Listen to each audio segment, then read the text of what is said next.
Listo. Como les decía, el día de hoy vamos a ver un poco sobre fármacos antivirales. Como ustedes ya saben y hemos visto farmacología para parásitos, antimicóticos, hoy vamos a ver antivirales, es decir, para virus, y en las próximas clases estaremos hablando para microorganismos como las bacterias, por ejemplo. Bien. Em, Como ya les dije, fármacos antivirales están determinados para el virus, como está claramente dicho en la etiología de su palabra. Sin embargo, en comparación a los fármacos, sobre todo para bacterias, quedan un poco cortos en comparación a los antibióticos. ¿Por qué?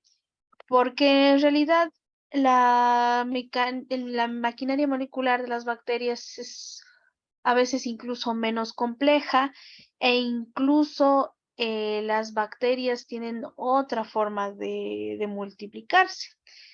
En cambio, los virus, las bacterias incluso pueden mantenerse no solamente en hospedadores como los humanos, sino también pueden alojarse en otros, en otros se me fue, perdón la palabra, en otros niveles orgánicos, ¿ok?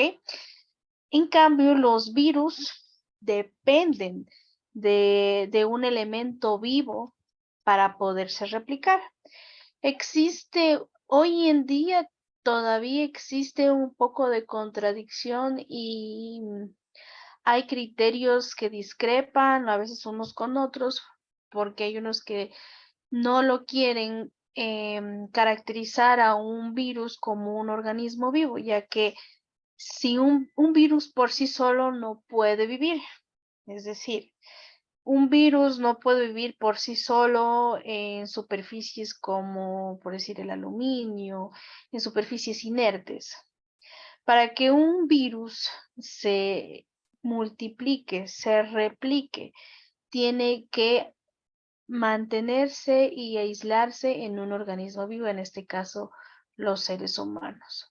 Entonces, los avances en comparación a las terapias antibacterianas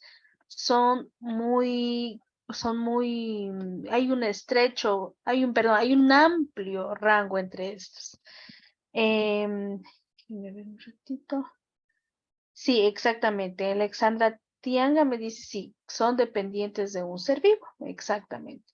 Como nosotros hablamos a nivel clínico de los seres humanos, pues únicamente nos vamos a centrar en esto. Sin embargo, pues cabe recalcar que pueden replicarse a nivel de distintos reinos, a distintos animales.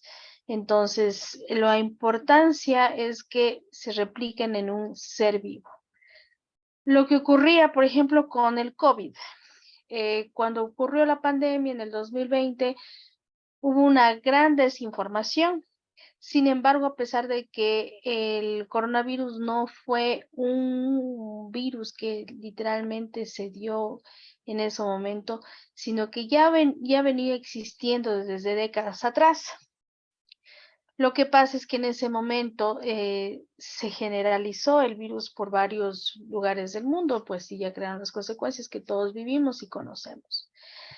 Entonces, como les decía que los virus dependen obligatoriamente de una célula, en este caso de los humanos, para poderse multiplicar y poder vivir. Es decir, digamos que está infectado en como era que decían en el COVID, se queda en los pasamanos, se queda en los zapatos, se queda en todas estas sustancias, en estos objetos inertes, en realidad era completamente erróneo, que todos teníamos que sacarnos los zapatos al llegar a casa. Y bueno, no es una mala práctica, porque en realidad nosotros en nuestros zapatos traemos un sinfín de microorganismos, no solamente el COVID.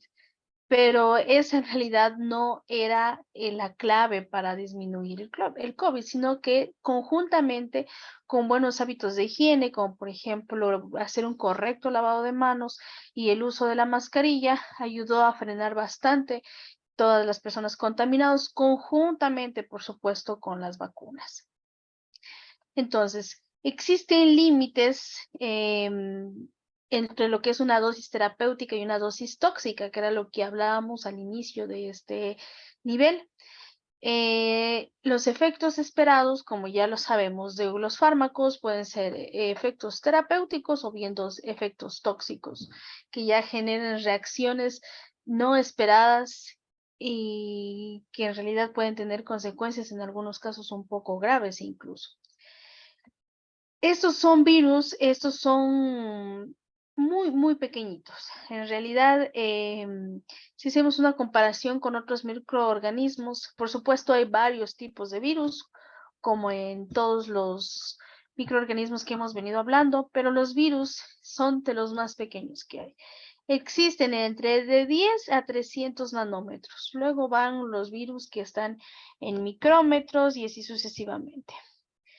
Si se dan cuenta, aquí tenemos una fotito que por ejemplo, es un eritrocito o un glóbulo rojo, que son las células rojas que nosotros las conocemos, que son las encargadas de, por ejemplo, transportar oxígeno en la sangre.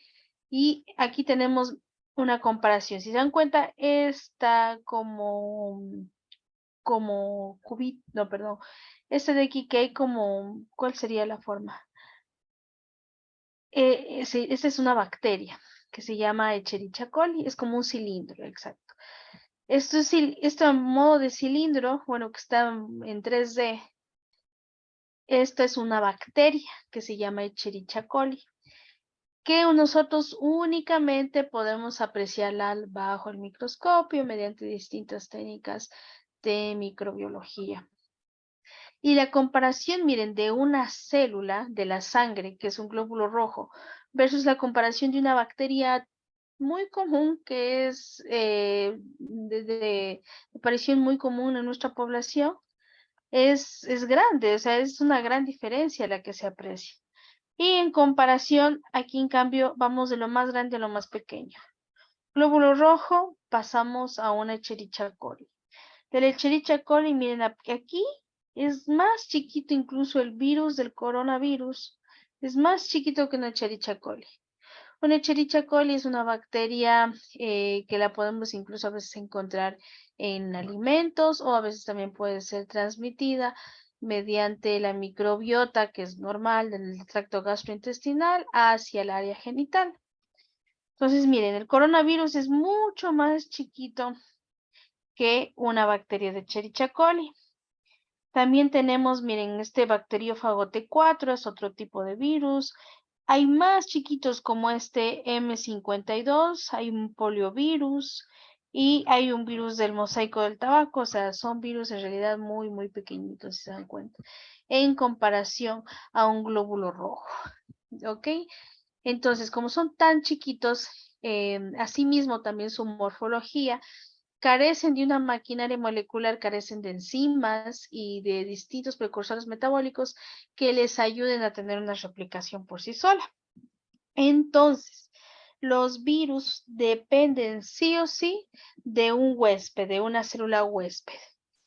Y hoy en día se han desarrollado muchísimos antivirales, pero en comparación a los bacterianos, pues es mucho menor.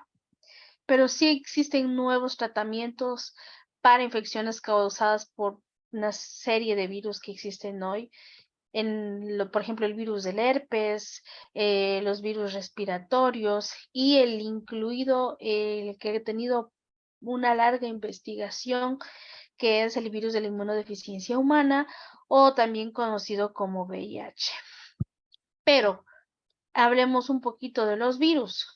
Los virus no es una patología que tenga una cura. No es como si yo me contagio de una Escherichia coli, tengo, por decir, tengo una paciente que tiene una infección vaginal mediante cultivo, se le determina que es causada por una Escherichia coli, se le da antibiótico y eso se termina. Hasta ahí llega, si cumple el esquema terapéutico correctamente, perfecto. No es lo mismo con los virus. Una persona que ya tiene un virus, que ha sido expuesta a un virus, nunca ese virus va a salir dentro de su organismo. El virus va a estar en un proceso de, o sea, se va a activar y se va a desactivar. El momento de que cualquier persona tenga su sistema un poquito más bajo, su sistema inmunológico, y sobre todo si son personas con inmunodeficiencias, al momento de que un paciente tenga su sistema inmunológico deprimido, la sintomatología del virus se va a activar, como es el ejemplo, por ejemplo, del herpes virus. Entonces, no va a haber un tratamiento que cure los virus, sino que más bien ayude un poquito a disminuir esta carga viral y con esto tratar también de que los síntomas se mantengan como que escondidos, no broten en el paciente. Entonces, eso hay que tener muy en cuenta. Por eso es que es muy diferente tratar un virus que una bacteria. Por eso en el tiempo del COVID se daba antibióticos, cosa que no era lo que se debía hacer. Algunas personas, algunos doctores lo daban con fines profilácticos, es decir, con fines preventivos, porque luego del COVID se derivaba generalmente a neumonías, pero antibióticos, antimicóticos, antiparasitarios no tienen acción alguna en los virus. Si se dan cuenta, son muy distintos, hasta en morfología, hasta en esta foto lo pueden apreciar. Entonces, ¿cuáles son los medicamentos más conocidos? Existen estos medicamentos que algunos ustedes los van a encontrar si trabajan en farmacia, en farmacia comunitaria. Van a haber algunos que sí les lleguen porque hay personas que a veces llegan y dicen, ¿sabe qué? Tengo estos fuegos en la boca. Así les van a decir. Pero muy probablemente esos no solo sean fuegos en la boca, sino sea un virus. Puede ser un virus del herpes y este virus a las personas se les va a activar y se les va a desactivar a lo largo de toda su vida. Entonces, a lo largo de toda su vida, ellos pueden ir presentando como que se mantenga totalmente estable y no le salga en años este tipo de sintomatología. Entonces, van a tener distintos antivirales en farmacia comunitaria que haciendo una comparación a una farmacia pública, porque en farmacia pública vamos a encontrar ya antirretrovirales, que generalmente ya estos son medicamentos que son específicos para la terapia de los pacientes que tienen la inmunodeficiencia adquirida o VIH. El Estado se encarga de darles el tratamiento a estos pacientes porque son tratamientos muy caros y no tienen un acceso disponible al público normal. No es que usted va a la farmacia y encuentra, no. Entonces es diferente los medicamentos que encuentran en una farmacia a nivel de hospital, a nivel público, que una farmacia comunitaria como las de cadena que conocemos normalmente. En este caso vamos a hablar de la ciclovir, que sí es un fármaco que lo encontramos generalmente en cualquier farmacia. Es un fármaco de elección para el tratamiento de infecciones por herpes. Hay varios tipos de herpes, pero sí este está determinado para, ya vamos a ver cuáles son. Su administración es por vía oral, también lo encontramos por intravenosa y tópica incluso. Tiene una vida media corta, entre 3 y 4 horas, y por esto se requieren varias dosis al día y se elimina a través de la orina. ¿Para qué está indicado? Para herpes simple tipo 1, 2, herpes a nivel genital, herpes a nivel orolabial, herpes zóster o el virus del Epstein-Barr o citomegalovirus. Todos estos son distintos tipos de virus. La dosis es para la herpes genital, vía intravenosa, 5 miligramos por kilogramo cada 8 horas por 5 días. Para herpes simple y herpes zóster, 5 miligramos por kilogramo 8 horas por 7 días. Si es intravenosa, esto va a ser a nivel intrahospitalario, generalmente que se realice la administración, por supuesto, va a ser a nivel de hospital. Y lo encontramos también en cápsulas, en tabletas de 400, 800 y en ampollas. Si es en cápsulas, pues sí, lo van a encontrar en farmacia comunitaria normalmente. Pueden dar lo correspondiente como les diga el médico. Pero las reacciones adversas, por ejemplo, suelen darse inflamación en el sitio de administración, sobre todo si es, por supuesto, a nivel intravenoso, y si tiene una alteración a nivel de la función renal en 5% de los pacientes. También puede causar hematuria. ¿Qué es la hematuria? Es sangre en orina, ya sea una hematuria microscópica o macroscópica. ¿Qué quiere decir? Una hematuria que únicamente nosotros la apreciemos únicamente cuando se hace un examen de orina por mediante el microscopio, o una hematuria macroscópica que con el simple hecho de ustedes orinar van a observar un color rojizo de la orina y con eso ya puede calificarse como una hematuria macroscópica. Erupciones cutáneas y temblores. Contraindicado para, por supuesto, hipersensibilidad al fármaco, enfermedad hepática y durante la lactancia también está contraindicado. Esto con respecto a la ciclovir. Tenemos también el ganciclovir que se administra por vía oral, por intravenosa, y también tiene una vida media de 3 horas. Son vidas medias un poco cortitas. Se eliminan en hígado, se eliminan a través de la orina. Y este, por ejemplo, es un medicamento que se puede dar en tratamiento de infecciones por citomegalovirus y también en profilaxis. Igual, intravenosa, 5 miligramos por kilogramo cada 12 por 14 a 21 días. Son tratamientos igual de prácticamente un mes. Y encontramos en cápsulas, en ampolletas o incluso en gel oftálmico. Las reacciones adversas de estos medicamentos suelen ser incluso a nivel de mielosupresión. ¿Qué es la mielosupresión? Se suprime la actividad de la médula ósea. Hablábamos ayer que la médula ósea es como una fábrica de células de nuestro organismo y este tipo de células se derivan en muchas líneas celulares y estas líneas celulares, entre ellas están la línea roja, la línea blanca y la línea de plaquetas. La mielosupresión, al nosotros tener una fábrica deprimida que no tenga mucha producción, pues nuestro sistema inmunitario se va a ver deprimido.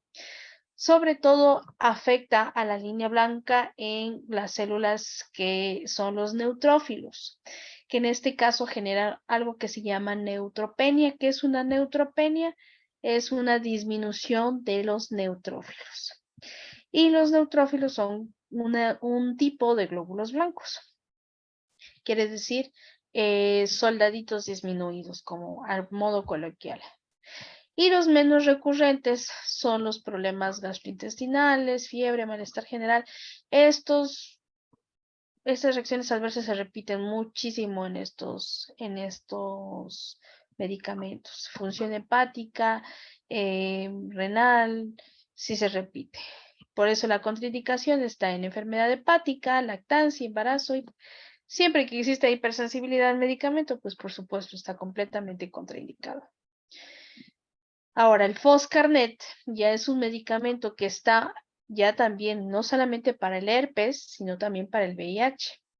Y se administra únicamente por vía intravenosa. Y este es un medicamento que nada más es administrado por esa vía.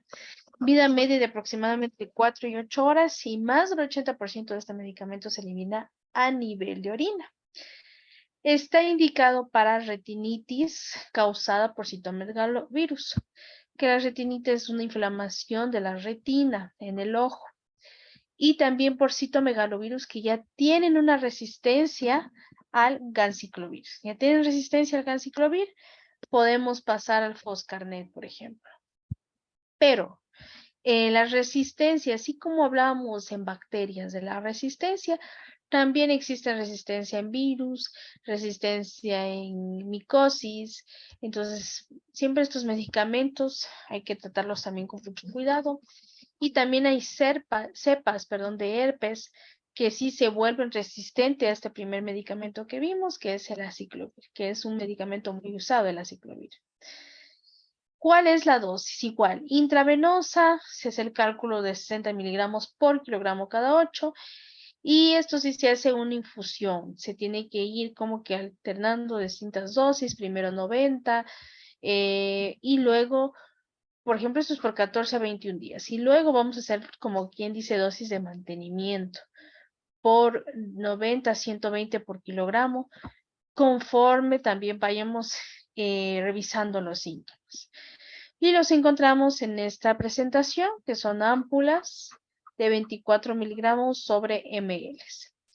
¿Cuáles son sus límites, sus reacciones adversas? Que si hay un paciente ya tiene neurotoxicidad, a nivel neurológico causa toxicidad, hipocalcemia, arritmia, convulsiones, ya son reacciones adversas ya un poco difíciles de controlar. Y la contraindicación, hipersensibilidad. Otro medicamento es la ribavirina. También este está dado para citomegalovirus, y este lo encontramos en vías orales o de aerosol. Para que este medicamento tenga una buena absorción, necesitamos que se administre con alimentos ricos en grasa, o también disminuir la dosificación de antiácidos. Tenemos una vida media de 24 horas aproximadamente, es decir, ya la vida media de este medicamento ya tiende a ser un poquito más larga. Podemos hacer uso de la misma diariamente, y se excreta por la orina. También para citomegalovirus, y lo encontramos en dosis, por ejemplo, cuando está en aerosol, para neumonía por virus sincitial respiratorio, que por ejemplo, esta es un virus que recientemente se puso, como quien dice, en moda. A nivel pediátrico, este virus sincitial respiratorio, hace un tiempito atrás, no fue hace mucho, sobre todo el año pasado, me parece que a fines, existían las neumonías.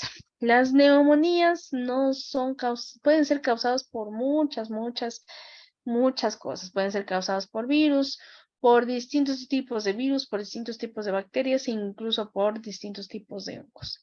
Pero si es causada por el virus sincitial respiratorio, encontramos en la modo de presentación de aerosol. La dosificación, la posología, es de 15 a 25 miligramos por kilogramo al día, y lo dividimos en 3 tomas. Y en los adultos, 400 miligramos también 3 veces al día.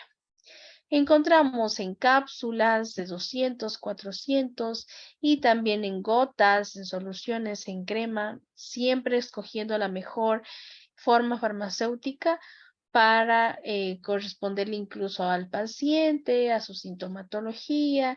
Ya habremos hablado de eso. Tenemos reacciones adversas. Si se utiliza, por ejemplo, la vía de administración, utilizamos la forma farmacéutica en aerosol, podemos tener irritación a nivel de las conjuntivas o a nivel bronquial. Se pueden irritar los bronquios, la vía respiratoria, y si es por vía oral, pues las clásicas náuseas, vómitos, anemia hemolítica. Alteran muchísimo, como ya hablamos, son mielosupresoras. Contraindicado en insuficiencia renal, embarazo e hipersensibilidad. Tenemos el oseltamivir, administrado por vía oral, una vida medianamente larga, entre 6 y 10, y eliminado a través de la orina. ¿Para qué está? Para la influenza, para el tratamiento de gripe causada por influenza. Sin embargo, no por el hecho de que una persona tenga gripe, automáticamente le vayamos a dar este medicamento. La influenza, a veces cuando tenemos cuadros virales como es la influenza, lo que se tiene que hacer pues es esperar que pase este proceso de sintomatología en nuestro organismo y nada más aplacar los síntomas. Si yo tengo una influenza, digamos, me voy a un laboratorio, me hacen un hisopado, hay ahora incluso eh, pruebas para la influenza que le dicen incluso cuál tipo es, si la A o la B, y con eso uno puede estar más seguro porque hay personas que todavía sí tienen un poco de miedo al COVID e incluso a veces piensan que es COVID. Pero si es así, ¿qué tenemos que hacer? O sea, utilizar medicamentos que nos ayuden a disminuir los síntomas que están generando molestia, que pueden ser tos, pueden ser rinorrea, o sea, gripe, secreción nasal en exceso, eh, fiebre, que si tal vez tenemos escalofríos, o sea, siempre aplacar los síntomas. Con utilizar antihistamínicos, con utilizar un antipirético, tal vez un AINE, un antigripal, si estamos con tos, podemos utilizar un mucolítico, si es una tos productiva, un expectorante, pero si es una tos seca, pues no vamos a hacer uso de estos. Entonces, siempre aplacar los síntomas. Em, Vamos a utilizarlo en el caso de que sea, pero bueno, no únicamente yo les doy el conocimiento de que existen estos medicamentos, pero no es específico para utilizarlo cada vez que exista la influenza. 75 miligramos por cada 12 por 5 días. Lo encontramos en cápsulas de 75 y también en polvos para reconstituir. Reacciones adversas, las clásicas como es náuseas, vómito, dolor abdominal y dolor de cabeza. Por supuesto, contraindicado en hipersensibilidad. Bien, el imiquimod, que este es un tratamiento que en cambio está dado para las verrugas que son causadas por el HPV. El HPV es otro tipo de virus. Este es un virus también que lo podemos catalogar como un virus de transmisión sexual, que este virus generalmente suele generar unas verrugas, sobre todo a nivel genital y perianal. Entonces, por eso es muy importante las CTS, es decir, las enfermedades de transmisión sexual, incluso con el uso del preservativo, este virus puede transmitirse, porque en ocasiones, si se da el caso, utilizan preservativo en una relación sexual y el paciente masculino, por decir a nivel testicular, tiene estas verrugas, ustedes no se dan cuenta, al roce se están transmitiendo ya este virus por más que estén utilizando el preservativo. Bueno, entonces, el HPV, que es el virus del papiloma humano, incluso puede generar consecuencias como cáncer cérvico-uterino. Entonces, siempre es importante hacer el uso, no ser una persona que tenga tal vez muchas parejas sexuales y también hacerse controles regulares. Tratamiento para las verrugas que son causadas. Sí, son unas verrugas grandes, que en realidad obviamente en la zona sí crean malestar. Y este es un medicamento modificador también de la respuesta inmunitaria. El hecho de que este medicamento ataque estas verrugas, las elimine, no significa que afecta la historia natural de la infección por HPV. ¿Qué significa esto? Si es un virus, pues como ya les dije, este virus jamás va a salir de su organismo. Simplemente se va a mantener como que es el virus dormido, a veces se activa, a veces se desactiva. Entonces, no va a afectar el hecho de que ustedes tengan o no tengan la enfermedad y los va a curar.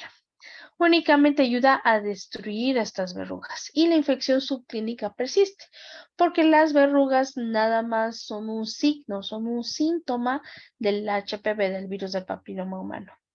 Y siempre es frecuente la reaparición de las mismas. Y sobre todo, si este es un medicamento que modifica la respuesta inmunitaria, pues quiere decir que su sistema inmunológico también se va a deprimir mucho. La administración es por vía tópica, es una cremita, ustedes la pueden ver aquí, este es un ejemplo. Lo encontramos también, perdón, esta parte de aquí no va. Se debe aplicar de 3 veces por semana por las áreas afectadas. Generalmente se le dice al paciente que lo haga antes de acostarse. Y la cremita sí debe dejarse en contacto, es decir, por lo largo de toda la noche. Toda la noche tienen que estar en contacto directo con las verrugas y al otro día o después de transcurrido este tiempo, se debe enjuagar con abundante agua. Este tratamiento se continúa hasta que, ¿verdad? Ya vean que las verrugas se van eliminando. O en el caso de que ya se den unas 16 semanas, es el tiempo máximo en el que puede usarse.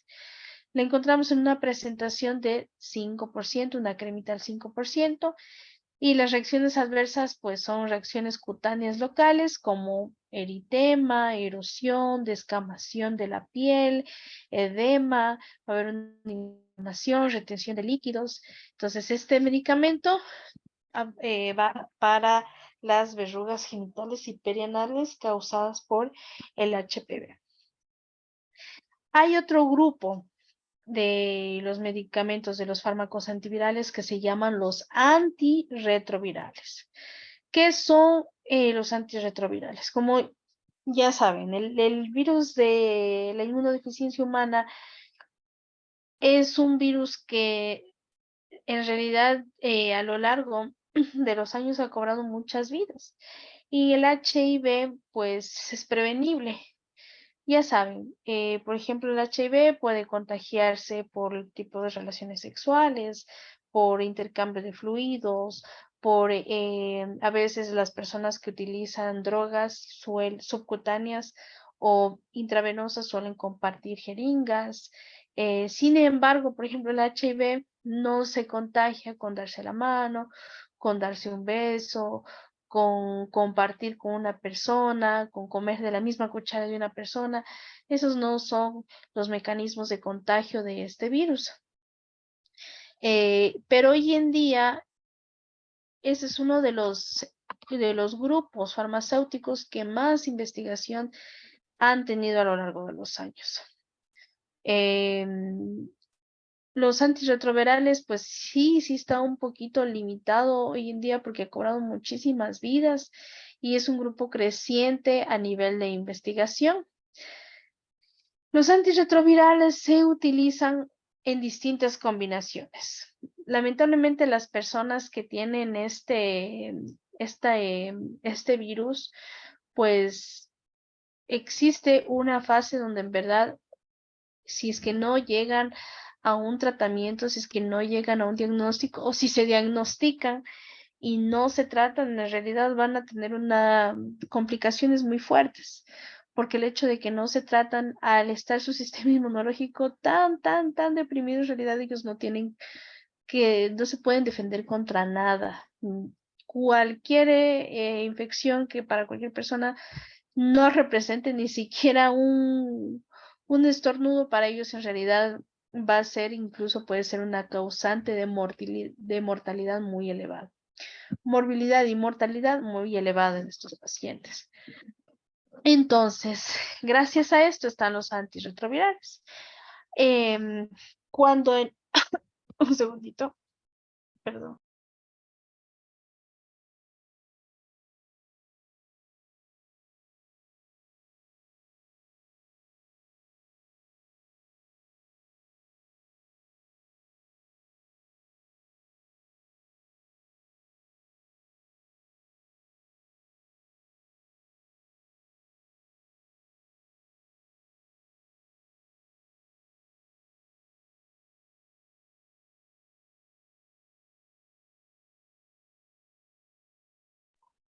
Perdón, chicos. Bueno, estábamos hablando del VIH, que el VIH cuando surgieron ya la mayoría de casos, que es en la década de los 80, por ejemplo, fue como que el boom de esta enfermedad, que en ese entonces se desconocía muchísimo su contagio incluso. Y incluso en los grupos poblacionales donde existía mucha promiscuidad, también a veces las personas homosexuales, porque suelen ser un poco más promiscuas en algunos casos, por supuesto no en todos, no hay que generalizar. En esta década surgió esta ola de casos por VIH y como no habían las investigaciones suficientes, pues lo que pasaba es que los pacientes lamentablemente se morían, o sea, estaban totalmente expuestos a cualquier tipo de patógeno y se morían. Únicamente lo que los doctores trataban de hacer era manejar los síntomas, tratar tal vez con terapias antibacterianas en el caso de que sean causados por ese tipo de microorganismos, pero su cuerpo en realidad no podía combatirlos y los tenían básicamente, incluso luego, después de algunas décadas, los medicamentos en realidad tenían que tomar, o sea, muchísimo, muchísimo medicamento con reacciones adversas muy, muy fuertes, que el hecho de tomar estos medicamentos era también muy, muy complicado mantener una vida normal. Hoy en día la investigación ha avanzado tanto que incluso, no sé si han podido leer noticias de ciencia que por ahí dicen que hay personas que han logrado curarse del SIDA. Gracias. ¿Por qué se curan del SIDA? Porque ya en realidad no por fármacos, sino por terapias génicas, incluso terapias moleculares que en realidad están en investigación, pero sí son uno de los grandes saltos que puede dar la humanidad frente a este tipo de virus.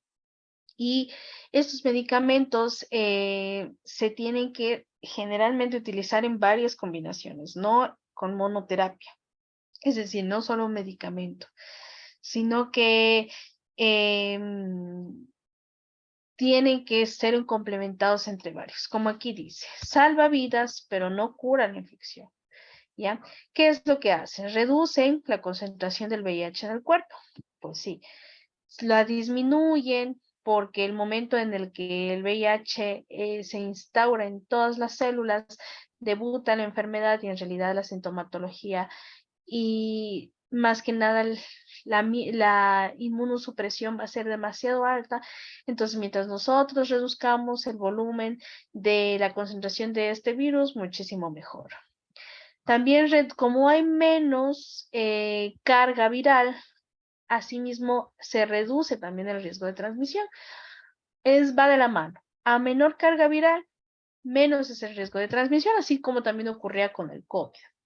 Si una persona estaba con los virus a flor de piel, eso significaba que su carga viral estaba muy elevada y era completamente capaz de contagiar a alguien. Pero si estaba contagiado y prácticamente no tenía ninguna sintomatología, su carga viral era muy baja y difícilmente podía contagiar a alguien. Por supuesto, no es nula, pero sí más baja. Y evita que la infección por VIH avance al SIDA, porque VIH y SIDA no es lo mismo. El SIDA ya es cuando en realidad ya el virus de la inmunodeficiencia humana ya se ha transmitido a todas las células del cuerpo y debuta la enfermedad del SIDA. También estos medicamentos ayudan a proteger el sistema inmunológico. Ciertos medicamentos, hay otros que entre esos en este caso sí lo debilitan, pero las nuevas formulaciones, las nuevas avances de investigaciones ayudan más bien a protegerlo. Por eso es que los antirretrovirales no van solos. Hay 3 grupos que son estos de aquí. Nada más les puse para que tengan conocimiento de los mismos. Sin embargo, no los vamos a ampliar porque ya entraríamos a una materia molecular un poquito profunda, pero es importante que lo sepan. Entonces, ¿cuáles son los medicamentos? Encontramos la acidobudina. ¿Qué hace este medicamento? Prolonga la vida ya en pacientes que ya tienen un diagnóstico y también retarda el inicio de infecciones oportunistas. Por ejemplo, ayer hablábamos de micosis oportunistas. Un paciente inmunodeprimido, una micosis oportunista entra en su sistema inmunitario, para ellos va a ser muy complicado superarlo. Se administra por vía oral, absorbido a través de mucosa gastrointestinal y se metaboliza en hígado y se elimina en orina. Ya hablamos, está indicado para tratamiento en pacientes con VIH, a pesar de que sean pacientes asintomáticos o con síntomas, para cualquiera de los dos. Si son síntomas tempranos, incluso si el avance ha sido temprano de la enfermedad. Reduce asimismo la velocidad de la progresión del virus en mujeres embarazadas. Hay mujeres embarazadas que sí tienen este virus y se puede dar a inicios del segundo trimestre. También se puede dar estos medicamentos como profilaxis tras la exposición al virus. Por ejemplo, es decir, preventivo. En el caso de que tal vez un trabajador de la salud, por ejemplo, lamentablemente se pincha con una aguja. No se puede saber si esa persona tiene o no tiene VIH, no se sabe de quién fue la aguja. O tal vez sí se sabe que se contagió, es un paciente ya contagiado y se pinchó con la misma aguja que le pinchó al paciente contagiado VIH positivo.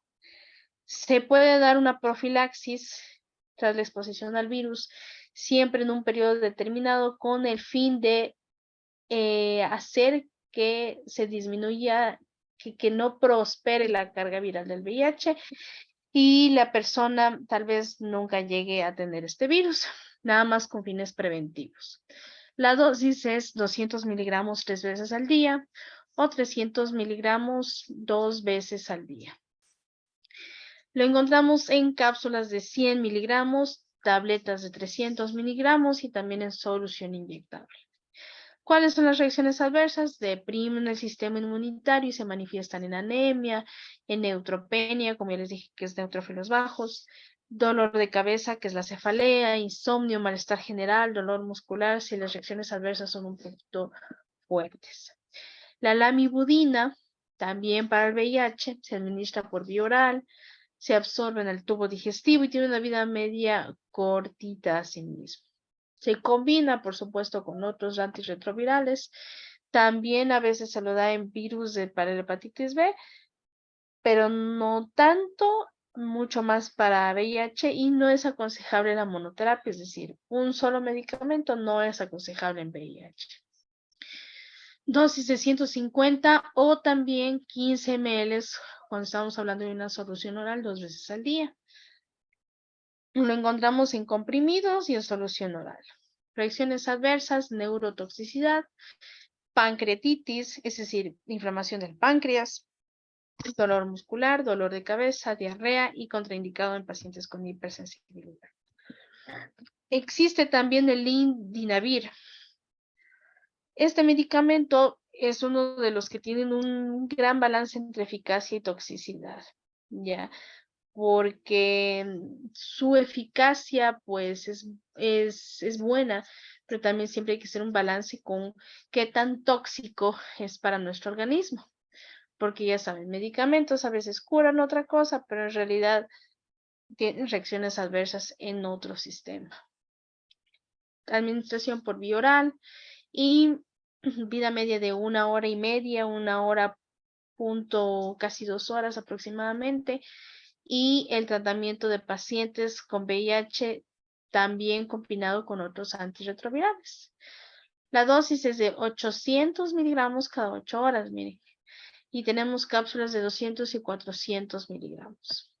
Tenemos astenia, fatiga, como reacciones adversas, sequedad de la piel, prurito, erupciones cutáneas. Entonces, imagínense utilizando bastantes de estos medicamentos en combinaciones de estos medicamentos, tenemos reacciones adversas en realidad para compartir algunas entre ellas. Lactancia e hipersensibilidad está contraindicado. Entonces, las reacciones adversas entre todos estos medicamentos, por supuesto, no van solas, porque a su vez también nuestros medicamentos no es que solamente el paciente va con antirretrovirales, el paciente también va con medicamentos a veces de antibióticos, a veces de antimicóticos, protectores hepáticos, protectores gástricos. Entonces, es una serie de medicamentos que en realidad los pacientes tienen que tomar. Por eso estos son medicamentos que se encuentran a nivel farmacia pública. Cuando llegan estos pacientes, ya hablamos en el primer nivel, siempre manteniendo los niveles éticos, los niveles de confidencialidad. Incluso estos medicamentos deben despacharse en fundas de color oscuro. Por ejemplo, aquí no voy a decir el nombre del hospital público de la ciudad. Entonces, le dan este medicamento y llegan los pacientitos y lo que uno les da es una funda color negra. De modo que no se note ni siquiera el nombre de este medicamento. Ellos ya saben, ellos cada vez asisten a consulta, se les hace un seguimiento regular y exhaustivo de cómo.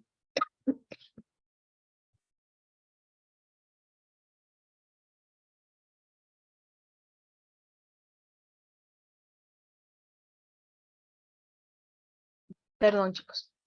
Como les decía, se les hace un seguimiento regular y exhaustivo de cómo va su salud, porque son pacientes que están expuestos a muchas patologías. Son pacientes que sus niveles, gracias a estos medicamentos, sus niveles de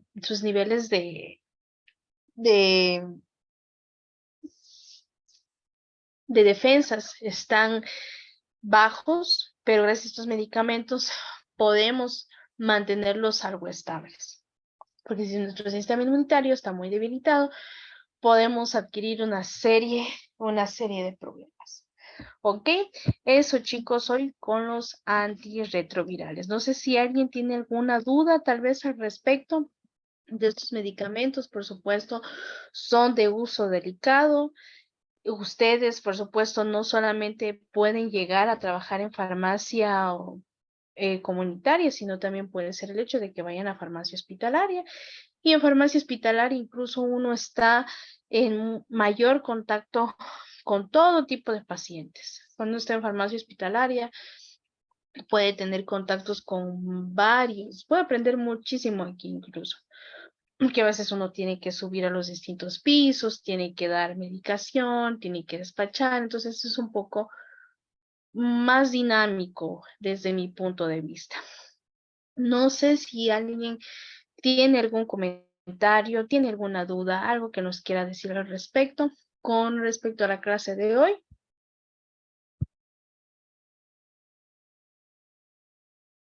¿Todo les ha quedado claro, chicos?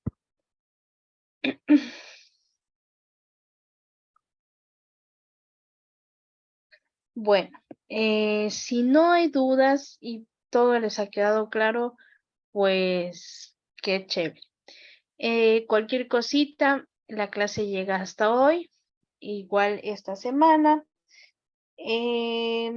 Yo ya en estos días les voy a subir las pruebitas que están pendientes para que las puedan ir revisando. Estas diapositivas ya están subidas como siempre en la plataforma. Y cualquier cosa, chicos, siempre pueden escribirme para las personas que no pudieron asistir a la clase de hoy. Y si les surge Dice, una duda, ¿sí? hasta el día de hoy no hay deberes. Hoy hay. No, hasta el día de hoy no. Esta es la tercera semana. El transcurso de la otra semana, que ya sería la última, creo, sí, porque esta es la tercera, les voy a hacer una actividad para que con eso yo siempre las hago hacer, para que sea como que un extra. Si en caso tal vez fallen en alguna pruebita o en algo, yo les ayudo con el hecho de que ustedes hayan participado en esa actividad.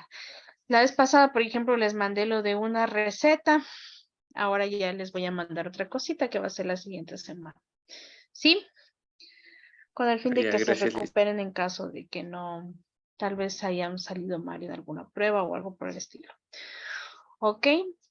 Eso, chicos, si no hay más preguntas, como les decía, los que no pudieron asistir el día de hoy, que sí me escribieron, Cualquier cosa, si les surge alguna duda en lo que están viendo el video, pueden escribirme a mi número de WhatsApp. Siempre estoy a la disposición. Eso sería todo por hoy, chicos. Muchas gracias con todos. Buenas noches. Buenas noches, Liz.